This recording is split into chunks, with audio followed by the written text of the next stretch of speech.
आजच्या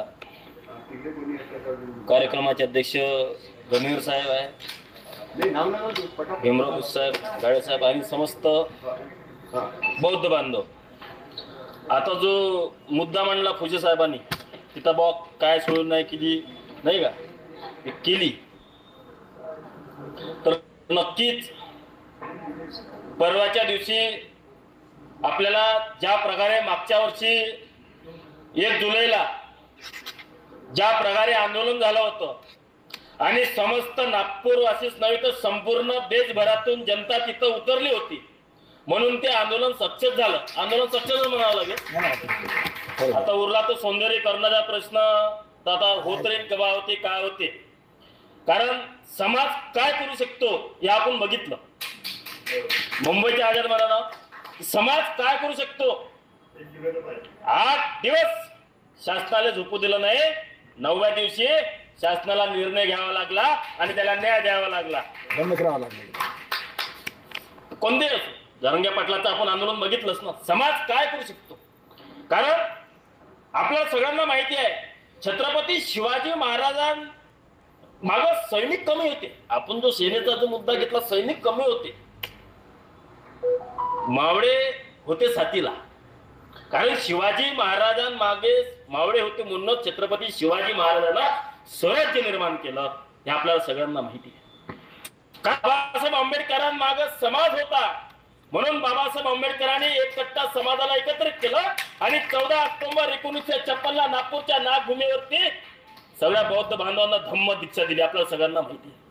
बाबासाहेब आंबेडकर हे म्हणाले होते की माझा रथ जर समोर नाही नेता आला तो नको न्या, पण मागं तरी नको आला.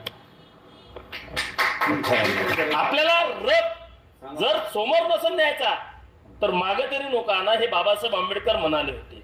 उरला आता आपला महाबोधी बुद्धविहाराचा प्रश्न.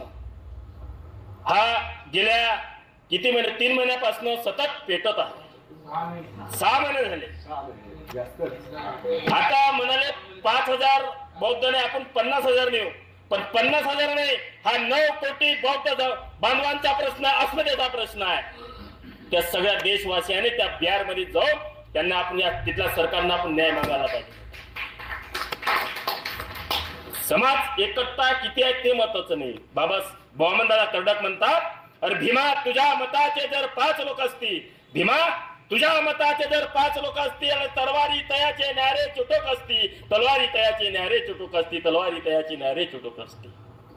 बस आपल्याला येणाऱ्या दीक्षाभूमीवरती जे पब्लिक आहे त्याची सोय कशी होईल ते आपल्याला बघायचं आहे.